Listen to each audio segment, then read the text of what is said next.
Hello girls and boys, how's it going? So 3 banger websites, 100% vibe coded. Deluxe Saloon, Horn OK Please and Bus Driver. And the entire world is going bonkers over them right now. Which is great, I get it, but I have a deeper question for you. How do you take this viral trend and make it your biggest opportunity today? In this video, we will break it down into 3 parts. Number 1, how to spot viral trends and go beyond just a consumer of trends. Number 2, how to steal like an artist.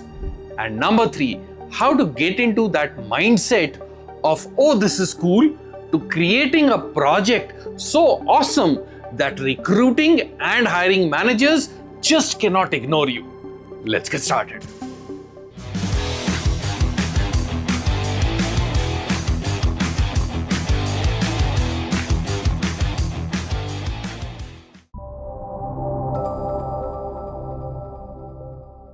Chapter 1, did you catch the trend? So, basic honest question. Did you even know about these websites? If you did you try them? If not, why not? Because just knowing about something isn't good enough today. You got to try it, you get your hands dirty. That's when you build opinions, that's when you have experiences, that's when you can talk about it in social gatherings with friends, at work, in interviews even. Second part to that question, if you did not even know about these websites, what the F are you watching? Check your social media algorithms, because what you consume today matters more than you think. If I can speculate, I would assume about 40 to 50% of you will not even know that these websites popped up about, I think, 3 or 4 days back. Another 40 to 50, maybe 60% would know about it but would not have tried it. And that's the more dangerous people who just know things, put the Gyan cape on without having tried it and experienced it themselves. And then there will hardly be a 1% who will take this and do something awesome with it. Now, you pick where you are or where you want to be. I am a 1%er. If you want to be a 1%er, comment, I am a 1%er. I hope that makes sense. The Lover's Trap. So you know about the website, great. Did you do something with it, or are you just still enjoying Bollywood music? And there's nothing wrong in that. I have also been listening to these bangers. They're amazing. But what after that? Did you have any more thought around it, or are you just happy with it? That's a mediocrity trap. That's a mindset trap. That's the lover's trap. And then there will be some 1% who will do something about it, because doers don't just stop at being lovers. They do something about it. If you know what I mean, you know what I mean. If you missed it, rewind this part and listen to it again. I will see you in the next chapter. Chapter 2, Steal Like an Artist. So about 10 years back, Austin Kleon wrote this book, Steal Like an Artist. And that is considered almost like a Bible in creativity in the digital age.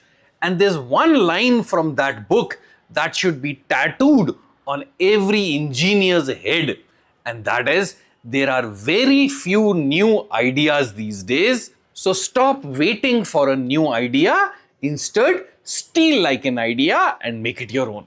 Something around those lines, if I remember it correctly. Here's what it means. A bad thief just copies the idea. The saloon becomes a truck wala becomes a bus wala, auto wala, you see the idea, right? It's just blatant copies of the idea with no further brain applied. The original idea was a good one because it started with digital saloon. That was a novelty, everything else is copied. What does steal like an artist mean? It means Don't steal the object, steal the thinking behind it. That is exactly what I am doing in this video as well. I didn't create a DevOpswala.com and put music on there, right? That would have been copying. What I did is I stole that idea and now I'm putting my own spin on it, making it my own and creating a YouTube video on it. That's what I mean by steal like an artist. What does all of this got to do with you?